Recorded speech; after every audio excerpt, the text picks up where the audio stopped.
dit aussi également que, comme il y allait avoir du monde, ce serait bien de faire un peu mon rebelle ce soir.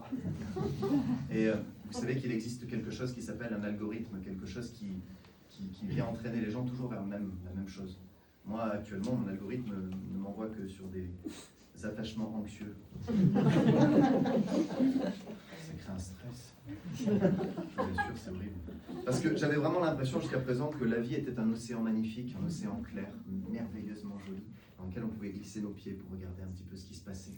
Et depuis quelque temps, il y a une algue, puis une autre, puis une troisième, qui ont commencé à coloniser l'espace et on ne voit plus rien.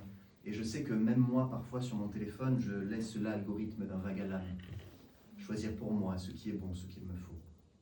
Ce qui défile, ce qui remplit mes yeux qui flânent, ce qui me fait envie, ce qui est vraiment beau.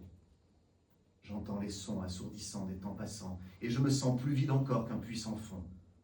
Je traîne là comme un poids mort dans les courants, assis couché, l'œil oscillant sur un écran. On nous bitmarque, on nous façonne d'envie de vivre, qui ne ressemble à vraiment dire qu'aux vies des autres. On nous impose, on nous explique qui donc suivre, on nous cloisonne à faire des choix bien loin des nôtres. On nous enferme, on nous condamne à n'être libre que sous le poids de lourdes chaînes, à caresser nos libidos sur des pixels, à nous blottir dans les néants des Instagram. On joue de pouces, de cœurs, de flammes, on donne son temps sans le compter, sans prendre garde, que nous dévore à petit feu l'œil qui regarde chaque morceau de nos vies tristes qu'on déballe. Et pire que tout, on oublie même, c'est ironique, qu'il en existe un autre ciel, que les courants qui nous séparent sont électriques et que les paradis promis sont irréels. Et après ça, on voudrait croire, pauvre de nous, que l'on choisit le pas d'après bien mieux qu'un autre, que les hasards s'offrent à nous sans rendez-vous, que tout n'est beau que sous le filtre des sans fautes, que les temps changent et qu'on regrette, que de vieux ponts tout gâchés et qu'on s'inquiète, de ces jeunesses qui nous accusent et nous débordent, tandis que nous, contents de nous, tenons la corde.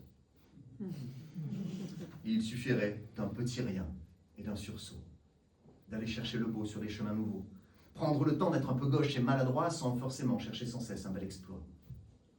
Mais l'algue en rythme, tout doucement, rend l'océan comme un tapis posé sur le cœur d'un volcan, que l'on éteint à grands seaux d'eau pour étouffer les feux mourants de nos dernières